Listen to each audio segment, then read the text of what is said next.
বছর যাবত নামাজ পড়াচ্ছে, মাসে মাত্র 2300 টাকার বিনিময়ে। আপনার 10,000 টাকা আমরা দিলাম, ধরেন টাকাটা। আপনি হুজুর খুশি? এই হুজুর আমাদের এই বাংলাদেশের সবচেয়ে অবহেলিত মসজিদ যেটা বলছিলাম, এই মসজিদে 1 বছর যাবত নামাজ পড়াচ্ছে, মাসে মাত্র 2300 টাকার বিনিময়ে।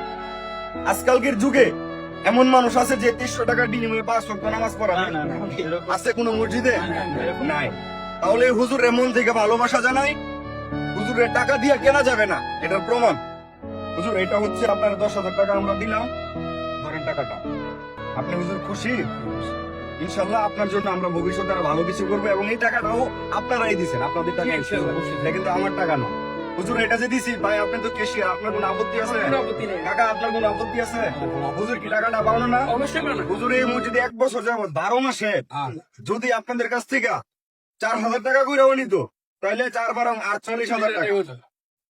হুজুর আপনাকে ধন্যবাদ জানাই, অনেক অনেক ভালোবাসা, এবং এইভাবেই থাকবেন, সব সময়ের মধ্যে থাকবেন, আপনি খুশি থাকবেন।